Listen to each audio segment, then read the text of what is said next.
my background, I'm a software inventor, and my hobby is practical philosophy, which culminated into creating the Freethinker Institute. I'm also an entrepreneur now, and the Freethinker Institute is, we're going to talk, a bit about it, tonight, because I'm going to basically talk about three paths to happiness. One from Buddhism, one from Stoicism, and one which is the Freethinker Institute path to happiness. And we'll talk about how you can get more involved in all three, quite frankly, although especially the Freethinker Institute one, if people are interested in getting more involved. So that said, I guess I want to sort of kick things off in terms of, let me just get, and sorry, I have three monitors here, so I tend to look in different directions. I guess I want to start with talking about what, a bunch of us talked about what happiness means to us. I want to talk about what I mean by happiness. And I talk about happiness and harm in the Freethinker Institute. One of our, really the main goal of the organization is to increase happiness and decrease harm. And so I think it's important to know what we mean by happiness and harm. Liz used the word suffering, which is used by Buddhism, and I use the word harm, which is related but a little bit different. And most of what we're going to talk about tonight is happiness, although I think harm minimization or minimization of suffering is important as well. And so when I talk about happiness, what I'm really talking about is the feeling of satisfaction or accomplishment from achieving one's goals in life, whatever those goals happen to be, with the only sort of small asterisk of, the goal of someone's happiness should not be, or the goal of someone's life should not be to cause unnecessary harm, meaning to cause a harm without decreasing a greater harm, or without preventing a greater harm. And so it's a very general way of defining happiness, and you can kind of make your own happiness and define your own what is happiness to you, and that's intentional. Is that everyone can decide what's happiness for them, as long as you're not creating unnecessary harm, then great, that's happiness for you. And some people, Will talked about how some people confuse happiness and pleasure. Well, if you want pleasure in your life and you're an Epicurean, and then cool, like you can seek pleasure as long as you do it in a way that doesn't create unnecessary harm. I have no problem with that. The problem is that Epicureans tend to create unnecessary harm and cause a lot of harm to other people while creating their own pleasure, and that's where it becomes problematic. That said, I argue that happiness can only be defined from the person who's, should only be defined from the person who is, feeling happy. Like, we should each define what is happiness for ourselves. Basically, it's a subjective truth. We've talked in past events about objective truths and subjective truths. Subjective truths are those we define for ourselves that don't conflict with objective reality. And so for me, happiness is a subjective truth, and harm is, quite frankly, as well. And really no one else can say that another person is happy. You can only guess, and the other person can define for themselves whether or not they're happy. And then I would only give another little asterisk that someone should be of sound mind and body when defining whether or not they're happy, because someone who is not of sound mind and body may not be in the presence of mind to be able to define that for themselves. So I like to think of loopholes for every rule, and so I try to give the caveats for those loopholes up front. So that said, any questions? So we go back and forth about whether or not we're going to allow people to ask questions during the presentation. I really think that it's important to ask questions during the presentation, but what I want to do is encourage everyone to ask only questions for clarification of understanding what I'm presenting. And then after I've presented everything, then definitely feel free to, share whatever thoughts, even if they're contradictory or like different opinions. People asked earlier, is it okay to disagree? It's very much okay to disagree. But what I would ask is during the presentation portion, don't disagree yet. Hold the disagreement until after the presentation portion. But during the presentation portion, do what I call listen to understand, which means try to understand what I'm presenting and why I think what I'm thinking. And do the same thing with other presenters. We have other people present on these Tuesday night sessions, and do the same thing with them, as ask them why they think what they think, ask me why I think what I think, and ask for clarifying questions, in order to understand our perspective rather than to challenge it at first. And then after you've, asked questions to understand it, then at the end of the presentation, feel free to challenge it and ask for other types of questions. In the past, we've said that, and people did ask challenging questions. What I'm going to do if that happens again, having thought through it, is I'm going to clarify why that question was a challenging question rather than a question to understand, and give an example of what a question to understand would be like, so that we can educate the community about what listening to understand means, because it's a key part of, what I want the community to be about, is that we listen to each other to understand. And this tonight is about talking about membership of the Freethinker Institute as well. And part of what is really important for people who are interested in being members is that we really listen to each other with an open mind and listen wholeheartedly to what other people have to say. And we can only do that if we're listening to understand and suspending our own beliefs for the moment, to better, see where someone else is coming from, which I think is unfortunately a skill that not enough people are exercising in today's world. And so I think it's good for us to get practice at it, and it'll probably take time and effort to get there. But that's what I'd like to do in the presentation portion, is to just focus questions on listening to understand. With that said, I want to open up if there are any questions to understand what I meant about the definition of happiness. Any questions, feel free to raise your hand. Hopefully everyone knows how to raise your hand. It's in reactions, and then raise hand in the navigation area.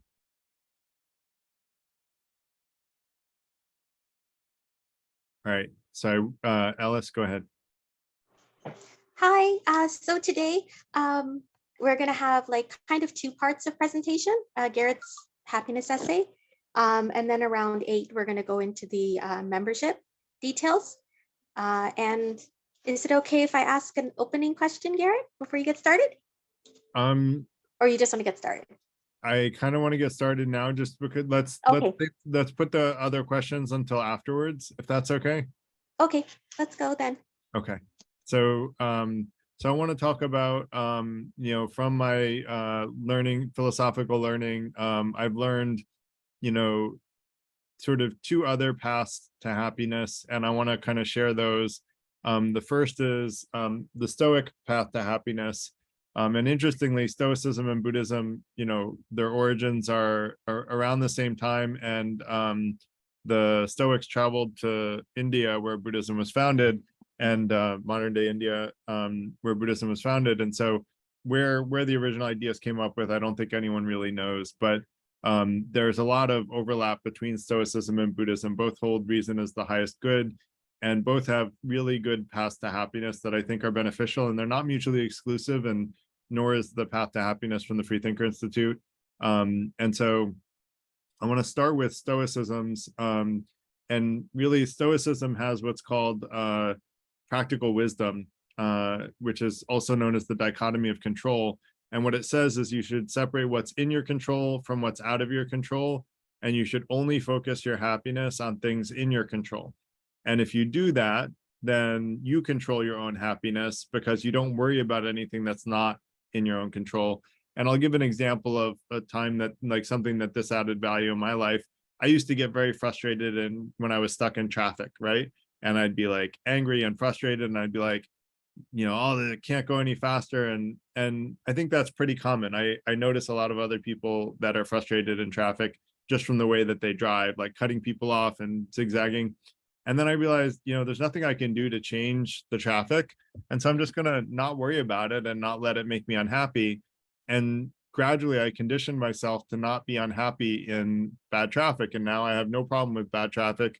I'm perfectly happy no matter what the traffic is. It's taken me 2 hours to drive a 40-hour, what would normally be a 40-minute drive, because of the amount of traffic, and perfectly happy. So that's one path to happiness. The other path to happiness, any questions about the Stoic path to happiness? And that kind of comes back to the question that Rousseau, Victoria asked about like, does happiness come from external sources? I would argue the root cause of happiness comes from internal sources of the decisions we make to create an environment within which we will be happy. But that's where I would take a little issue with what Will said, which was focus only on the present. I think we should also think about the future and how can we do things in our current moment in order to increase happiness for our lifetimes and the lifetimes of people we can influence. I'm a very long-term thinker. And so, I'm always thinking about what can I do now to improve things going forward for me and the people I can influence. And so I guess I would argue that we should definitely keep in mind what decisions can we make now and what actions can we take now to increase happiness for ourselves and those we can influence going forward. And so I definitely believe in, I don't want to live in the future, but I think it's beneficial to think about the future and plan for it. Will, go ahead.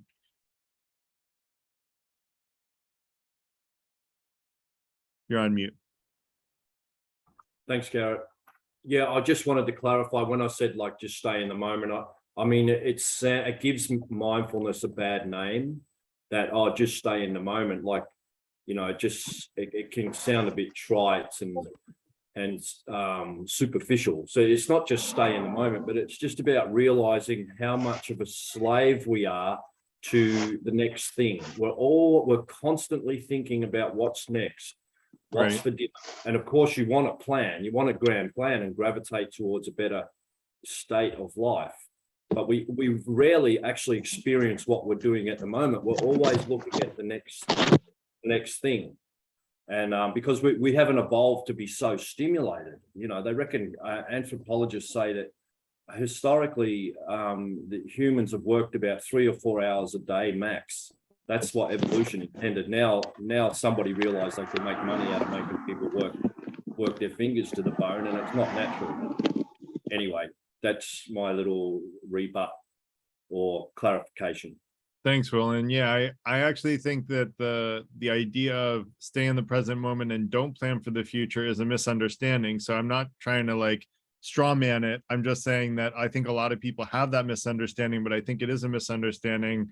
I like to come up with little pithy sayings, and one is learn from the past to chart a course for the future, but spend most of your time in the present, to sort of summarize takeaways there. With that said, I want to let Ginny go ahead.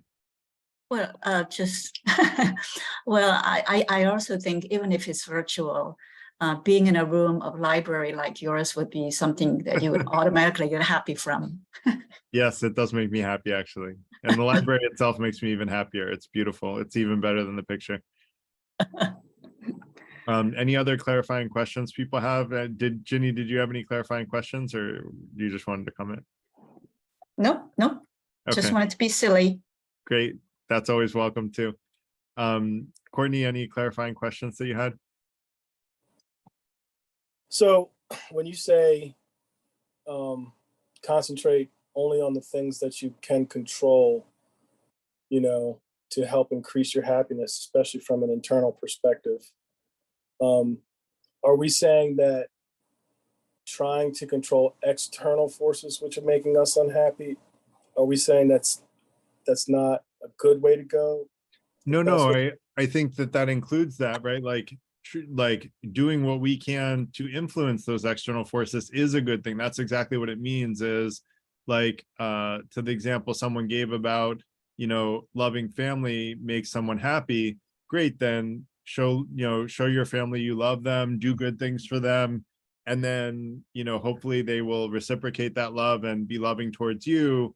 And if they are, then great. You can't control your family per se, but you can influence them. And so I think there's a distinction to be made between what you can control versus what you can influence. And so, Courtney, I would say use your control to influence the things that will make you happier. It's just that you're influencing those things. You don't control them. And so if you're very loving to your family, but they're not loving back to you, don't let it upset you, right? Like move on and find other relationships that are satisfying. Does that make sense, Courtney?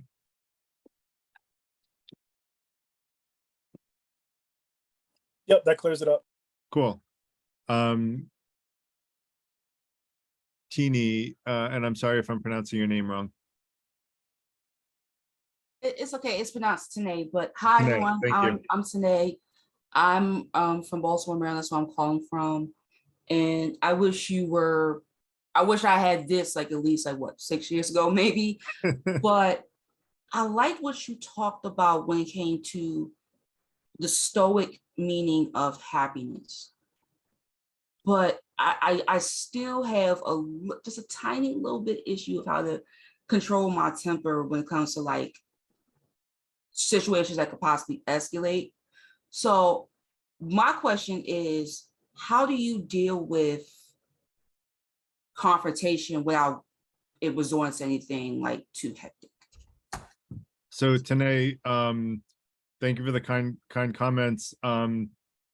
The idea of escalation is like a really important one, and one that more relates to harm than happiness. But I want to quickly address that, focus on what's in your control, which is not escalating and trying to de-escalate in a situation where things are escalating.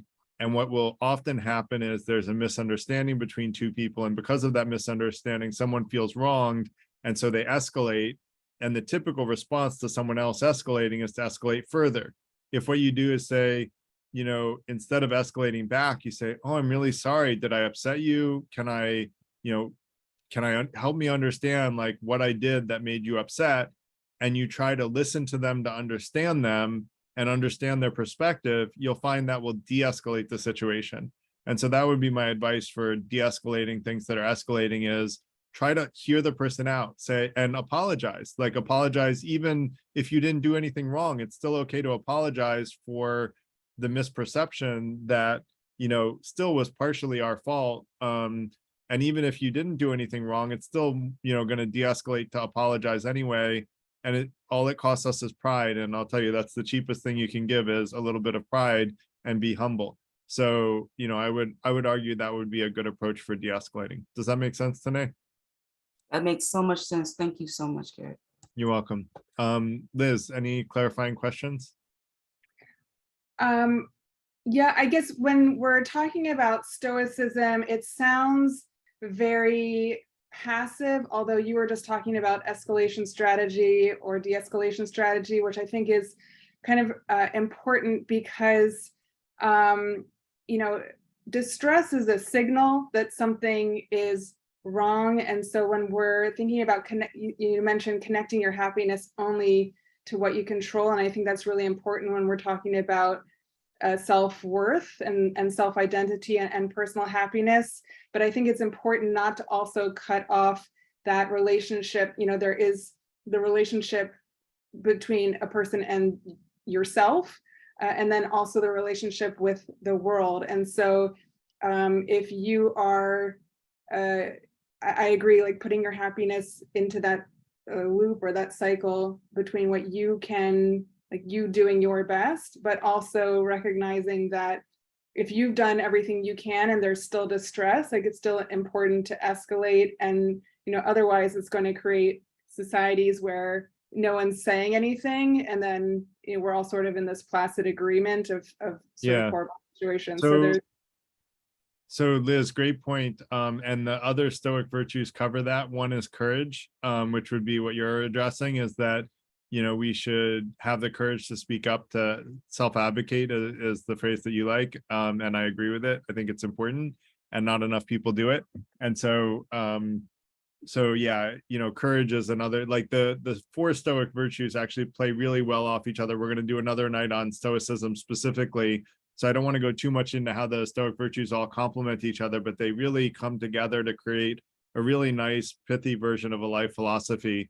That said, I'll answer Will's question on and that one virtue, Liz, doesn't cover courage. Courage is a separate virtue. So fair enough that it wasn't covered in that one.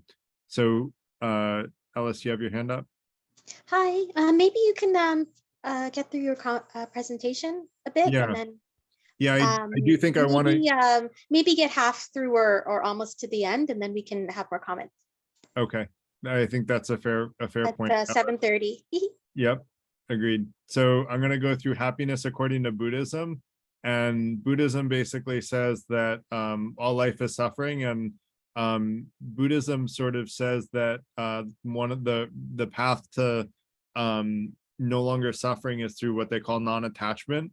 But after talking deeply with a Buddhist monk, I realized that and I think many other people have a misunderstanding about what non-attachment means. And after this conversation, I kind of retranslate the Buddhist wisdom in simply saying, just don't be disappointed by anything that happens. And what I mean by that is, whatever happens in your life, if you just avoid being disappointed by that thing and then focus on the next thing that will help, be something ideally in your control that you can use to make your happiness come about, or that of people you can influence. Simply avoiding disappointment in general will prevent you from being unhappy in any particular situation. It's really disappointment that's the sort of negative root cause of everything that I can think of. If you avoid all disappointment, then you're either going to be neutral, or you're going to be happy, or you're going to be satisfied with what's going on, or you're going to be neutral. It's always some level of disappointment in expecting some other outcome other than what happened that causes people to be unhappy. And so hopefully that makes sense. I do want to kind of get into the Freethinker Institute version of happiness. So with that, I'm going to share my screen and the essay that I think, here we go. So basically we have what we call the 5 intentions. Basically the first one is to be the best version of yourself, seek truth, and be fair. And this is a little bit out of date, but I'm going to paraphrase the stuff that's missing. But basically, to be the best version of yourself, seek truth, and be fair is kind of a North Star. It's right. If we're always focused on growth and learning, which we talked another night about the meaning of life, Derek, I would argue. you're breaking up, you're overloading your system. Jacob, did you have something that you wanted to say?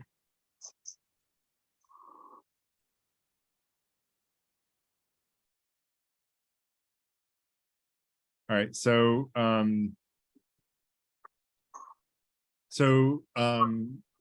basically personal development is basically the North Star, is trying to be the best version of ourselves, seek truth, and be fair, which is kind of something that we should be intending to do and aspiring to do.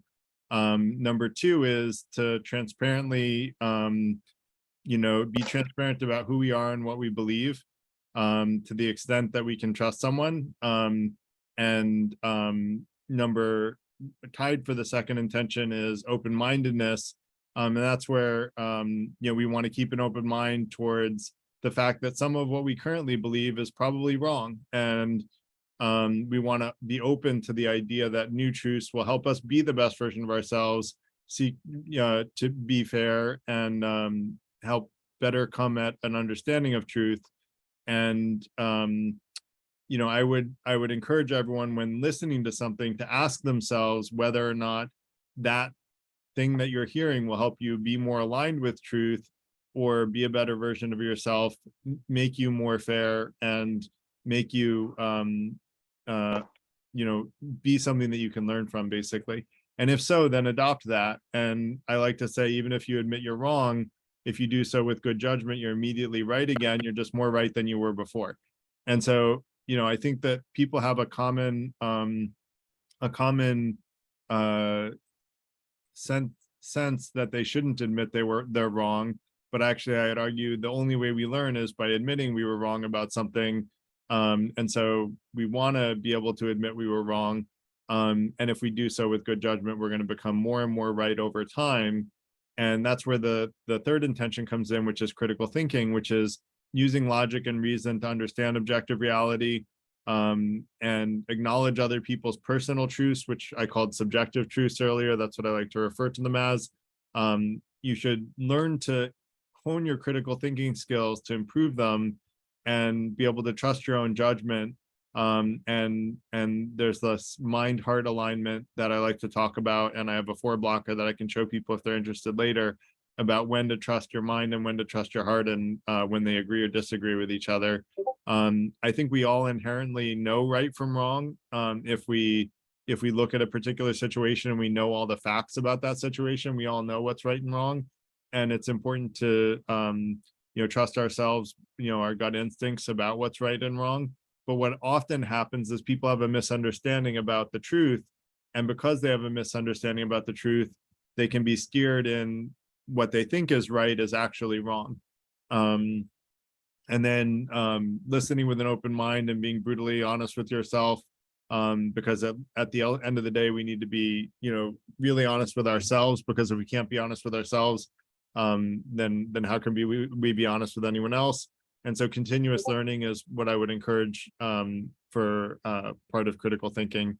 And then really what these 4 things do, it's really 3 intentions, is help us see the truth more clearly, and help us self-improve and learn, learn from our experiences and our interactions with other people. And then once we see the truth more clearly, we can focus on increasing happiness and decreasing harm. And I define what I mean by happiness. I'll define what I mean by harm. What I mean by harm is, like, again, I self-define what is harm, and then basically, if, and I'm not going to go into all the technical details, but basically it's a self-definition of, only if I feel like I was harmed do I consider that I was harmed. By aligning with objective reality and acknowledging other people's subjective truths, if you're increasing happiness and decreasing harm for the people you can influence, I would argue that will not only increase your happiness, but it'll increase happiness for the people you can influence as well, which is a really powerful thing, and a very positive thing, and will actually end up increasing your happiness in the long run, because most people will reciprocate when someone does nice things for them. They want to do nice things back for that person. And so the more nice things you do for someone else, and the more you increase other people's happiness, the more that most people will want to reciprocate that that help that that assistance that you've given them, or the increase in happiness that you've helped enable for them. And then be open to giving and receiving love. Someone talked about how having a loving family and loving relationships is the key to happiness. I agree with that, although I would argue that there are 8 different types of love according to the Greeks. And so we had another talk on love that Liz mentioned, and so there's lots of different ways of defining love. And that's a whole nother topic for another night. So I don't want to go into this one in as much detail, but I want to focus more on these 5 things being a key to happiness. And I would argue that when you have life goals that are aligned with those guidelines, remember, I defined happiness as the satisfaction that comes from achieving life goals. So if part of, in order to be happy, you need to have life goals and be striving hard to achieve them. And then focusing your thought and effort only on things that you can control, and working hard to basically achieve your life's goals, and not being disappointed if you don't achieve those life goals. Notice that I'm tying in Stoicism and Buddhism, both of which I've learned a lot from.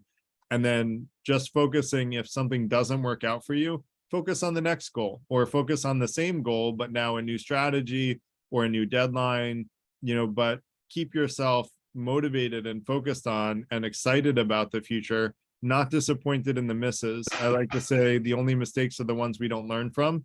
It's okay to make mistakes, but learn from our mistakes. If we learn from them, we don't repeat them. It's repeating the same mistakes again over and over again that's a bad strategy. So be motivated by the successes and the future opportunities of success. Another thing that I've read about in different types of books, or really book summaries, is what I listen to on Blinkist as a gratitude journal, and writing down the things we appreciate each day. I keep a Stoic journal. One of the things I keep track of is things that I am grateful for, but I have a bunch of other things that I keep track of as well. And so with that said, this is kind of, for me, the Freethinker Institute path to happiness, not only for ourselves, but for people we can influence. And with that said, I think this is a good time to open it up to some questions, if you're okay with that, Ellis. Because I think the next thing we're going to go through is the membership document, and we probably have we can do that around 8. So Oh, we're good for time. good. So anybody who has any comments? So we can Will, get you have started. your hand up. Thanks, Garrett. Yeah. I was just going to address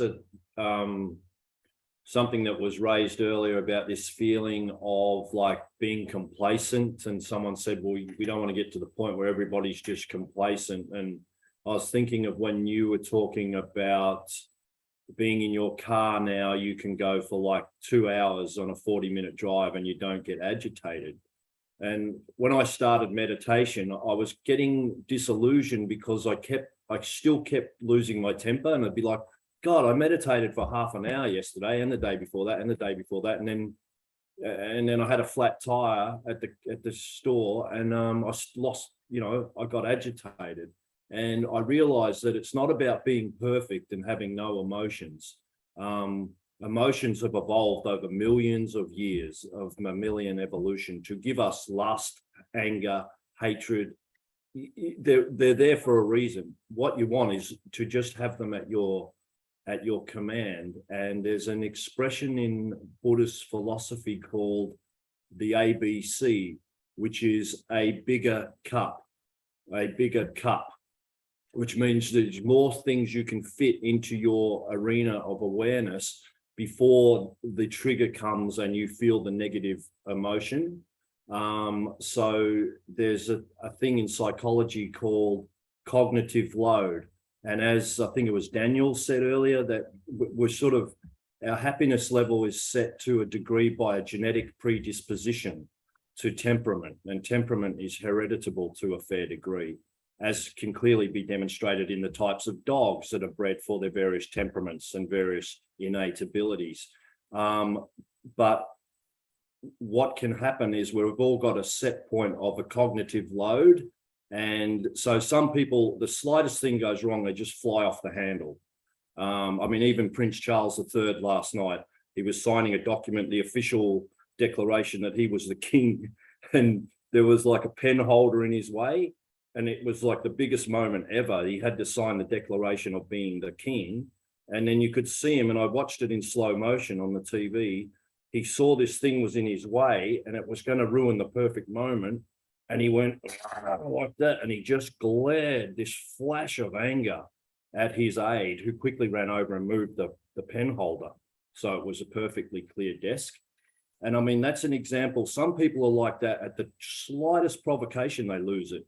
And others have a natural state of just being content.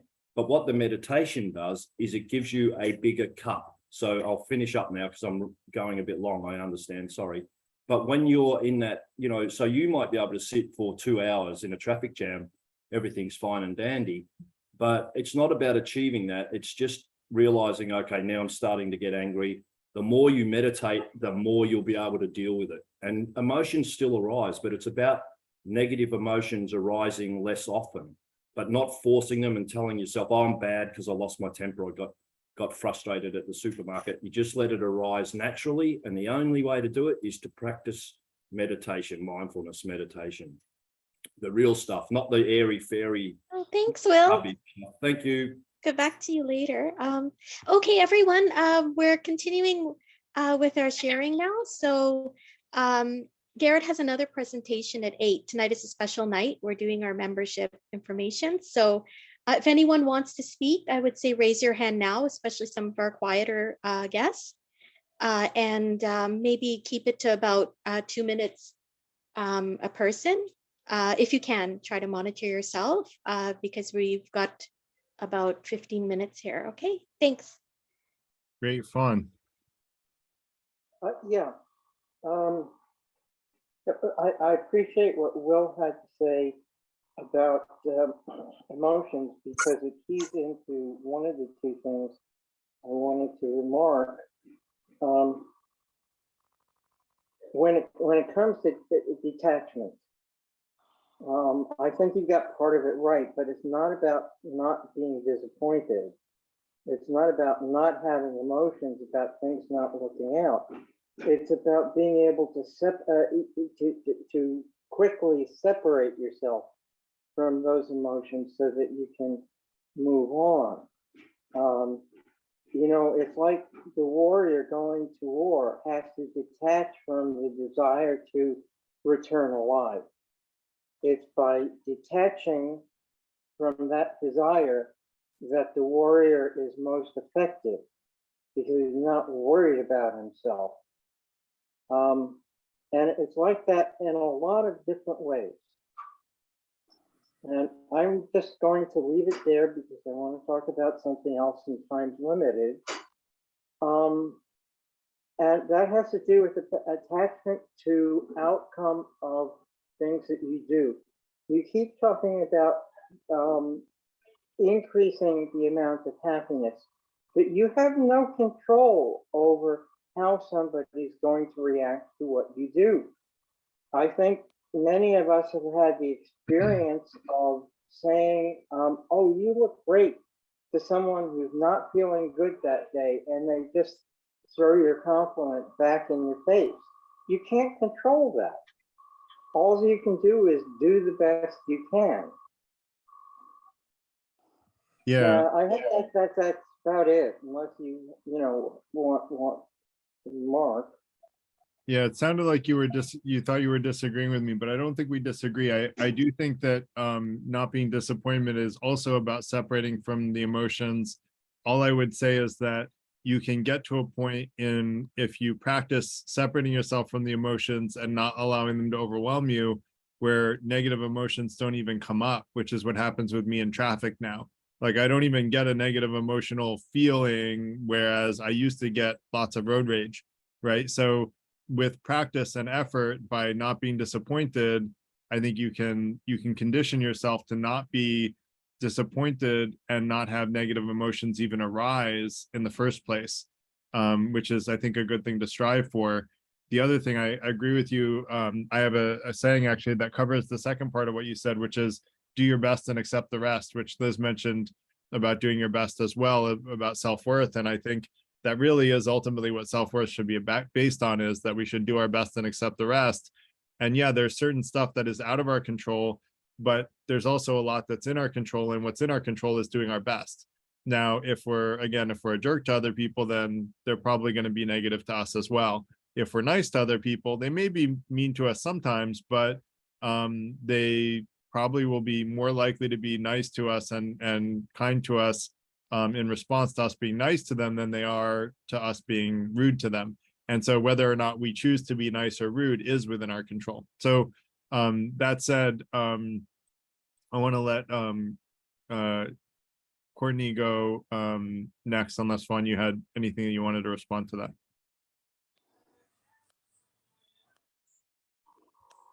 So Courtney, go ahead. So I started off the conversation saying that happiness is internal, and that was contradicted by Victoria, I believe, who said happiness was external, that there's things that come from outside which affect your happiness. And I think it's a little bit of both, but I think there's a degree. I think there's a certain amount of degree. I think if you're constantly looking for external sources of happiness, you're going to be disappointed because they're not everywhere, and they're hard to find in some instances, especially when you're talking about things like family or things like, good relationships. I think that those things, you can be happy with those things, but there's a certain level of healthiness that you need to be able to understand. Sometimes people aren't good for you, or family isn't good for you, and stuff like that. Like there's a limit to happiness, I think. And there's this term people use called toxic positivity, where someone is always trying to act like the world is a great place and they have like no problems. And, it's called toxic positivity by some people. And I think that this has helped me understand that happiness is a little bit less structured. And I think there's plenty that that goes into happiness that could be external too. It's not really all just internal, but I think it's about degree. I think you should be more trying to get happiness from within yourself than you're trying to get happiness from external sources.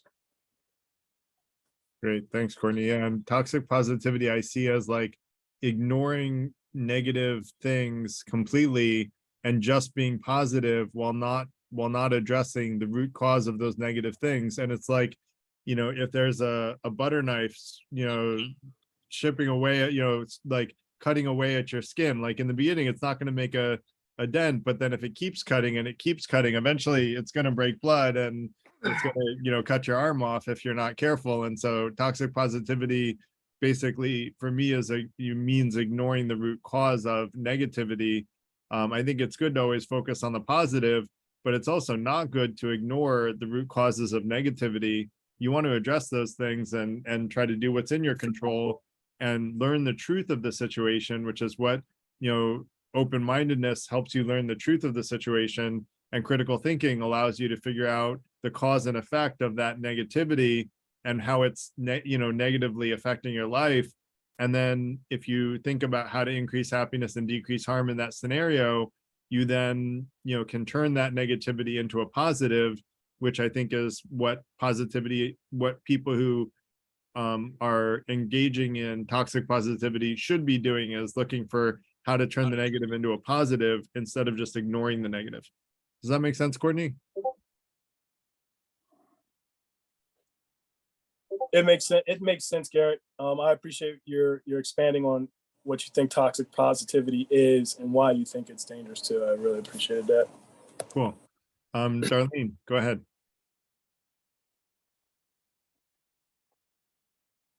Yes, hello. So the main contribution I want to make today is, when I was in college, I was in a dance class, and the teacher taught us that, when we're doing these moves where they're, calm or in a dance, we will feel that calmness.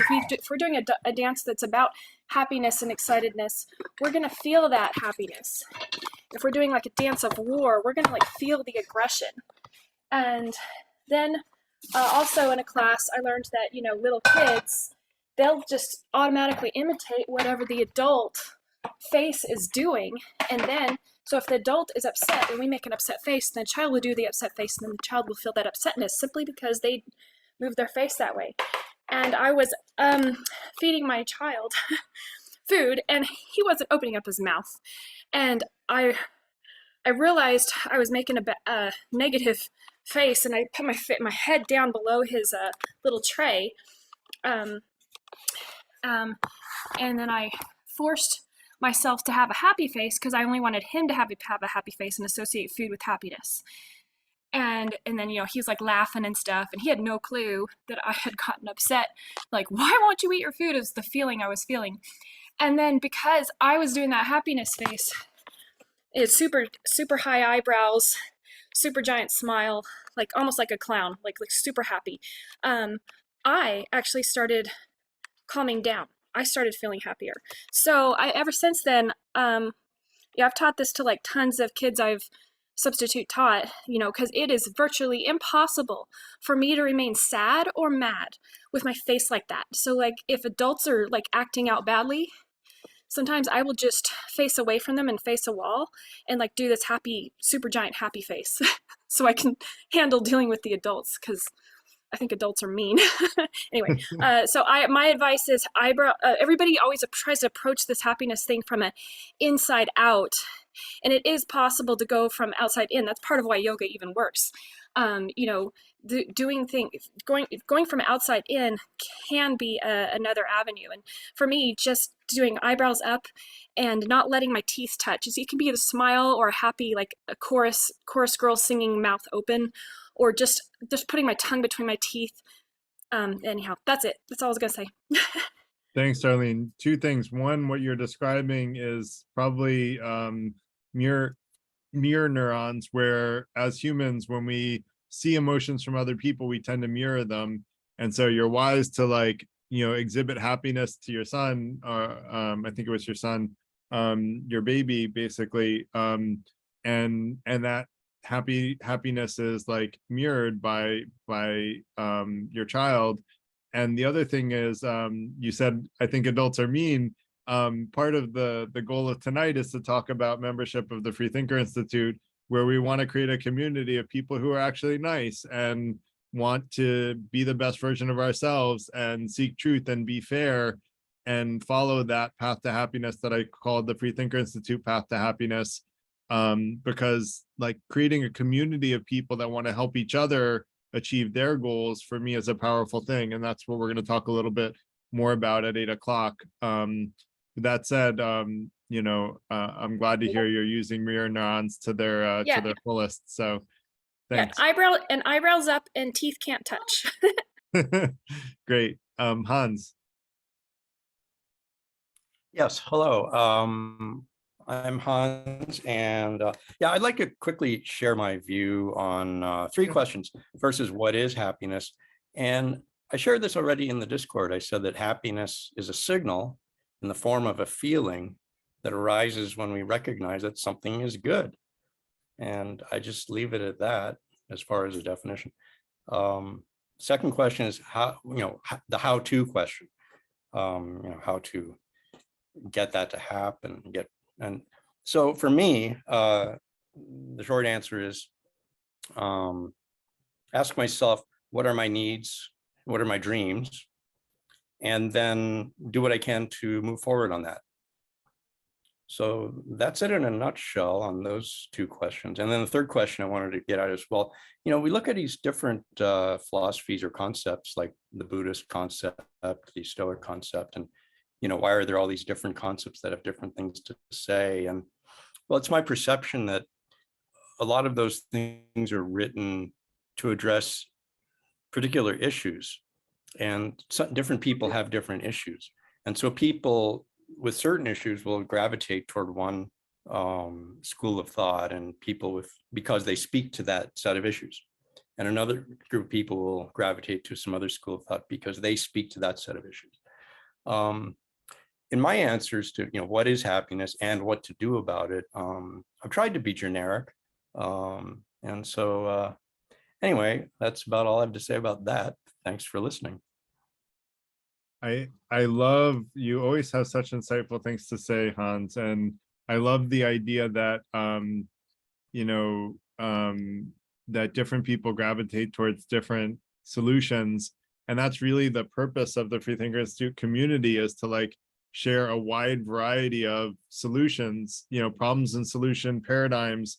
And that's why I talked about not one path to happiness, but 3, one of which is ours, but the other 2 of which, we're going to teach about as well. And I want to create a community of people where we all teach and learn from, teach each other and learn from each other, so that we can all find the wisdom that will help add value to our lives. Right. And, the 5 intentions are intended to be common values that we share. I think that they lead to happiness, and they're one path to happiness. They're not the only path. And I think that they're not at odds with other paths. And that said, I think that having a community where we agree to, we allow people to disagree and share a wide variety of opinions allows everybody to choose which opinions are right for them and which wisdom is right for them. And so that, is exactly what, why we're called the Freethinker Institute, is to allow everyone to think for themselves and decide what's right for themselves, with the only rule of engagement of the overall community to be polite or respectful, depending on who you want to ask how they want to interpret it. Because again, even that people interpret differently. So, Ocean. Yes, hi, can you hear me? Yeah, how are you? Oh, good. I just joined, so I missed your presentation. So today's topic, few things to say, but today's topic is how to guide each other for happiness. That's what you're talking about, right? Yeah. Although I hear a little bit of digression, but anyways, yeah. I always make a very provocative, bold statement. So I'm gonna pursue that path, and I welcome any rebut from you or anybody else. This topic suggests that I have an obligation to make other people happy. And I feel no obligation. I personally feel no obligation for any strangers for their happiness. I'm obligated for my happiness and my.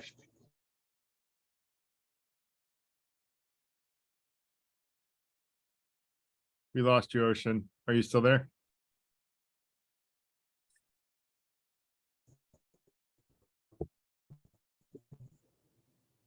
Can you hear me? Now I can hear you. You can or can't? Can hear you now. You can or cannot? Yes. We can hear you, Ocean. Oh, now you can hear me. Okay, great. So, I feel I have no obligation for other people's happiness. But I other than my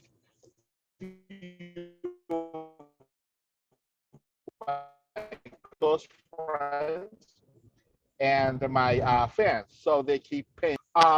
Okay, so macro level, as the great philosopher Thomas Hobbes once said, we are at war with each other. In other words, if you are the CEO of the AT&T, your primary job is to steal as many customers from your competitors, Spectrum or otherwise, Time Warner or whatever. And if you're the CEO of the Time Warner or Spectrum, your job is to steal as many customers from the AT&T and so forth. And if you show compassion, if you show compassion at other companies, families, and so forth, then you'll be sued by the stockholder. So at the macro level, we are at war at each other, and under that circumstances, it's not possible to worry about other people's happiness. Sure, I go to weekly meditation sessions, and we hug each other, and I feel the unconditional love in the micro level. At the macro level, take a look at the Ukraine, the global level. We are constantly fighting each other, and there's absolutely no reason. And as Machiavelli, whom I respect so much, said, people are, no matter how honorable we appear at the moment, people are essentially greedy and selfish and not trustworthy. And when you say that 20 years ago, I would be very, very offended. But at age 52 years old right now, and dealing with so many people in a professional life, start to really appreciate what the Machiavelli said. So, I gave up. By the way, I gave up on daily happiness. Sure, if I achieve a certain artistic high level of mastery, that gives me happiness. Or if I was a professional boxer, and if I win the championship through hellish discipline, I'm sure I'm gonna get the same kind of happiness. But on the daily level, I gave up on happiness, because if I'm dealing with a lot of people are selfish and not honorable and cheat and change their minds, and then how can I trust other people, and how can I be happy based on that? You'll be sad no matter what. And take a look at the world as it is. We have constant Ocean? the war. So basically, I gave up on happiness, and other than trying to make my friends, small friends, and my audiences a fan. So, and I feel like I have no obligation to make anybody else happy, and I don't expect other people to make my life happy. So that's the end of the story. And I welcome any rebut from anybody else. Thank you very much. Sure, Ocean. So I do want to remind people, and I forgot to say this in the beginning, so it's not Ocean's fault.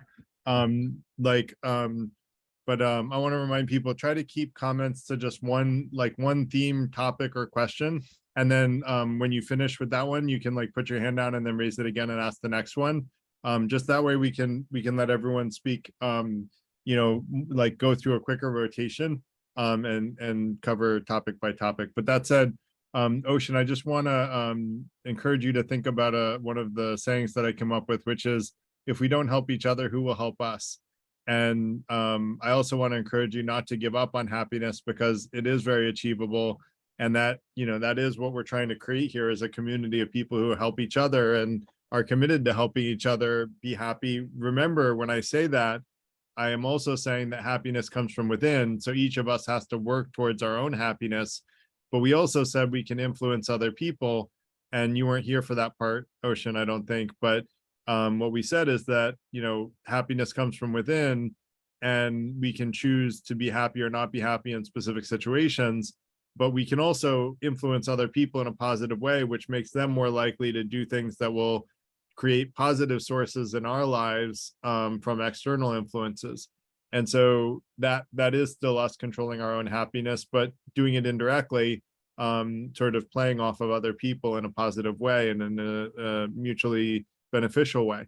And so that said, I do Hi, think, Alex. go ahead, Alex. Okay, so I would say let's just have a quick comment, I guess. I think Ginny and David and Hans, maybe we could just get through their quick comments and then you could start think- your I think presentation. Hans still has his hands up from earlier. So let's go Ginny and then quick comments, and then we're going to go into the like a little bit more information about Freethinker Institute membership after Ginny and David go.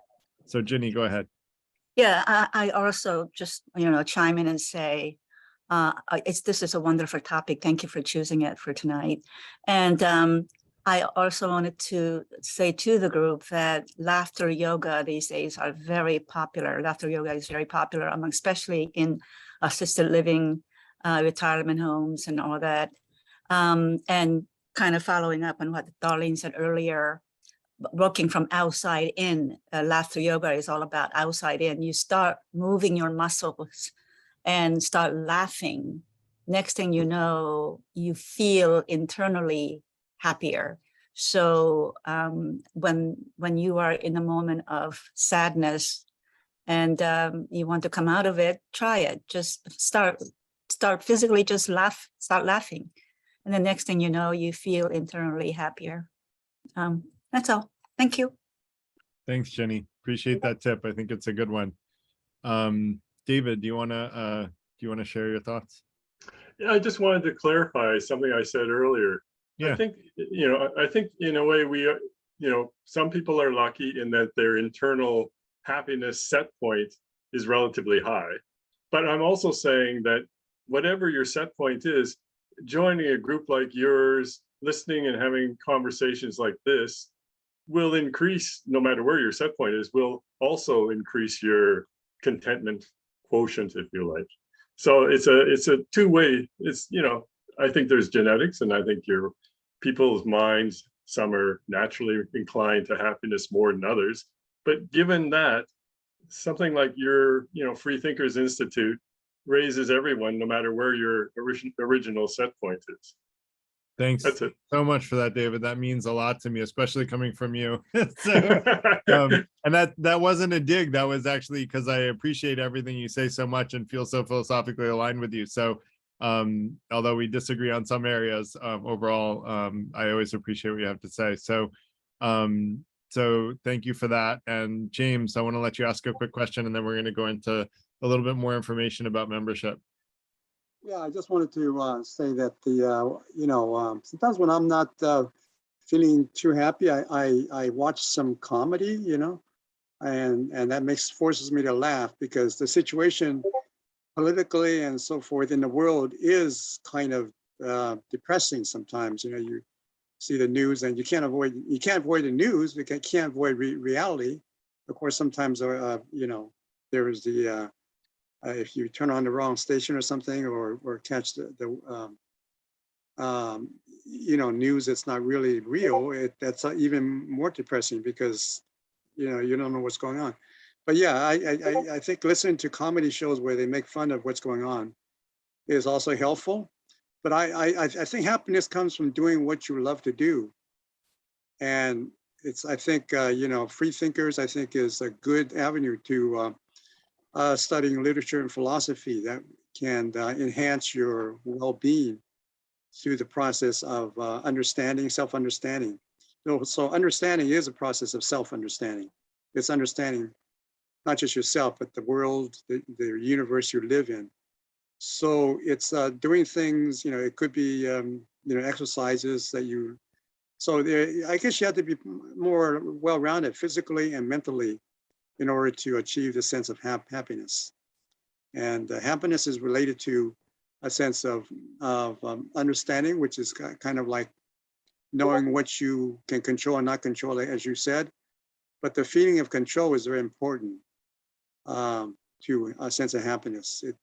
Really, our survival, it depends on our control, our self-control, a sense of self-control, and the kind of control of what our circumstances are. So yeah, thank you very much for this. Thanks, James. Really appreciate that. And about watching comedy, I think that echoes Gina's comments. And I also Ginny's comments. Sorry, long day. I woke up really early this morning. So yeah, I just wanted to say exactly the same thing. I watch a half hour of comedy before going to sleep every night, just to back up James, what he said. That's great, David. I love that prescription. I think that's a great one. And the other thing I added in the chat, a news network that I highly encourage. I avoid all news. I get news through friends and social media that I'm on anyway, but I avoid all main primary news sources unless there's an important topic, and then I watch left-wing news, right-wing news, and centrist news on the same subject so that I can get a clear picture of reality, which we did as an event another night with the FTI. We actually did it when there was saber rattling about the Ukraine, and it was very enlightening, and we got a lot of good feedback on that event. I highly encourage everyone to do that if you want to really know what's going on with the subject. Read left-wing, right-wing, and centrist, watch left-wing, right-wing, and centrist news, and then anything that sounds really surprising, fact check it and try to look for someone who's not of that bias that independently corroborates it. And you'll find that usually it turns out not to be true if it's really surprising. And there's no one that can corroborate it. But that said, there's this company called the Good News Network that I think is great, that only publishes good news. And I try to point people in their direction because I think, I came up with that idea before I learned about them, but they did it first. And so I want to encourage people to use them because they do a great job at it. If I'm going to watch news, that's the news that I want to watch. That said, I want to jump into the membership conversation and talk about a little bit, this is all new for us as well, by the way. So this is our first conversation about membership at an event. And so we're sort of figuring things out as we go, although I think we have a clear picture of what we want to do and what we want to accomplish. But part of the reason for tonight's talk is to talk about what you guys would want to see out of the community. And we're going to evolve the community to be one that serves the membership, because I see leadership as a servant leader as the right type of leadership. I have a saying that power should be used to empower rather than to overpower. And so really, I want to help other people achieve their goals. And that's really part of the intent of the community, is to create a community of people that want to help other people achieve their goals. And I like the Zig Ziglar saying, which is, if you help enough people achieve your goals, you'll also end up achieving, if you help enough other people achieve their goals, you will also end up achieving your goals. And so, I try to live by that comment in everything that I do, both business and personal. And so basically what this is about, there's no cost for membership, just to put it out there that, right now we have no cost to membership. We don't plan on charging for membership, although we've had some ideas of, basically there's no intent, this is not the goal is not to monetize the community or anything like that. It's to create a community of people that help each other. And so really the goals of the community are, one is increase happiness and decrease harm for everyone that we can influence. And we talked about happiness means achieving our goals. Two is to help everybody earn enough money that money no longer buys happiness. I was on a meetup earlier today with someone who said that, they were having enough trouble making enough money to eat a well-balanced meal. And so I reached out to them and I was like, look, I can teach you the skills to be a software tester or a software inventor, and you can make quite a bit of money doing either one of those things. And those are things that, that I can do personally, but I'm sure there are other members of the community that can help in other ways. And there are lots of things that we can do to help each other, and lots of tools in my arsenal to help people as well that I enjoy doing. And so this is a little bit different than, a lot of people say they want to combat poverty. But if you take someone just above the poverty line, that's not really a good place to be either. Whereas making enough money that money no longer makes one happier, for me, that's the goal that we should be achieving. And I will give a quick caveat that right now that's not achievable in the world, but that 50 to 100 years from now, it's very achievable. And really what I'm hoping to do is create a community that helps work in that direction, because right now we're working in the opposite direction. Socioeconomic disparity is widening globally, especially in the US for the last 40 years, but globally in general. I'm not going to say every country consistently, but like the general trend is towards widening socioeconomic disparity. And so we're not actually headed in that direction now, even though the amount of wealth in the world is getting larger. And what I can say is that to give a quick pitch for this, well, let me just leave it to, like, if anyone wants to know why I think that's achievable in 50 years, I can explain it, but I want to focus on membership, and we can talk about that. If anyone wants to learn more about it, I can explain that perspective. Just ask me the question. And then we want to engage with people with diverse opinions in a polite forum where we can learn from each other. Again, that's where people said, is it okay if I disagree? We said, yes, please disagree. Like, that's a good thing. We encourage that. We encourage disagreement. And we encourage listening with an open mind. You know, disagreement means transparently sharing your beliefs. There's actually a psychology study done where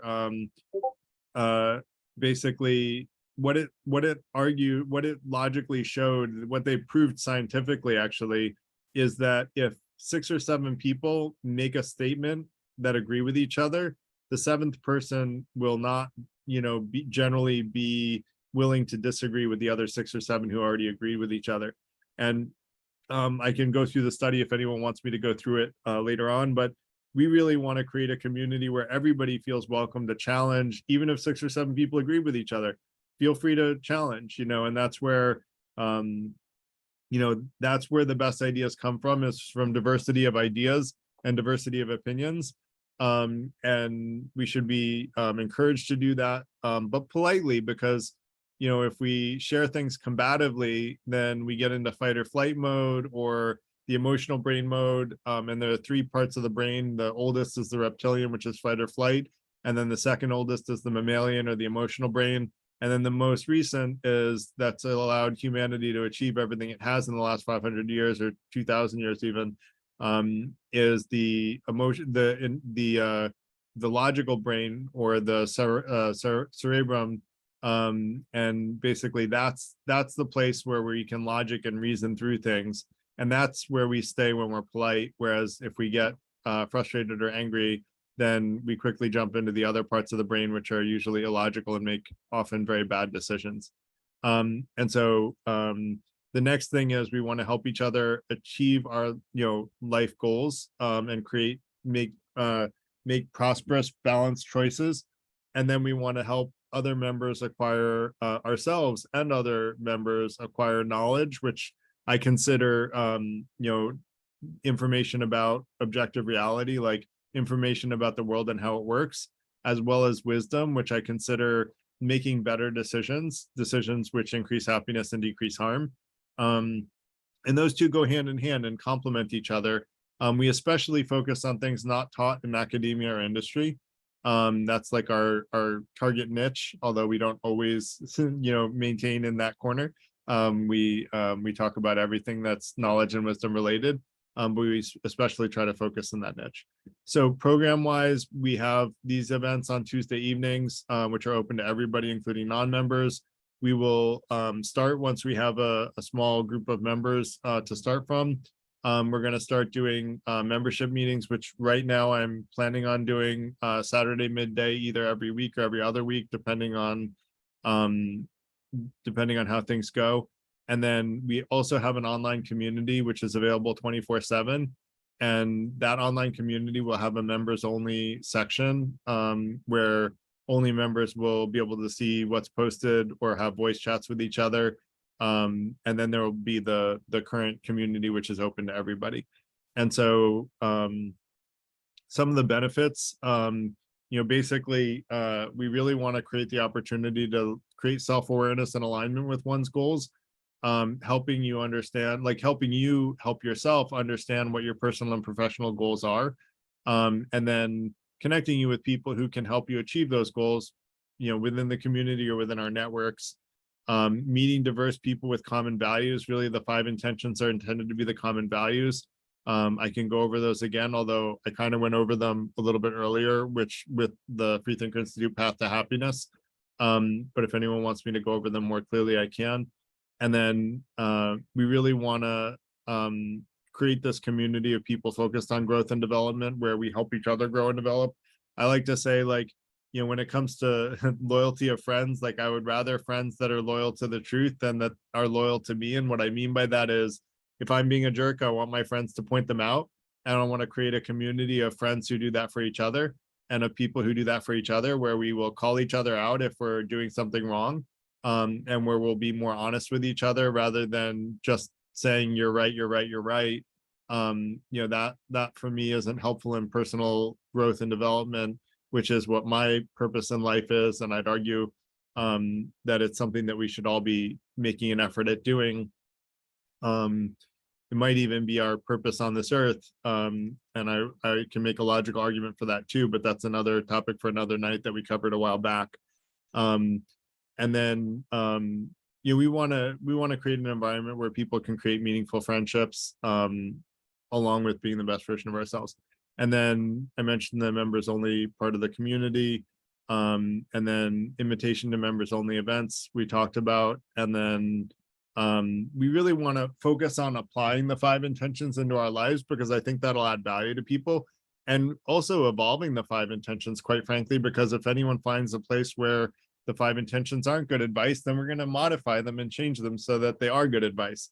And so that's all. I'm open to feedback too. Like, I've actually changed the 5 intentions since they were originally created, and they will probably continue to evolve based on people's feedback. And then for professional development, I have a product management bootcamp that I teach. There is a fee for that, although I can waive the upfront fees for people who are members of the community. And so you only pay once you get a job. That's something that, and then I mentioned that I can teach people software testing skills, which I don't have a formal program for, but it's something that I can teach. And if there's enough interest in it, then I'll probably create a formal program for it. And so,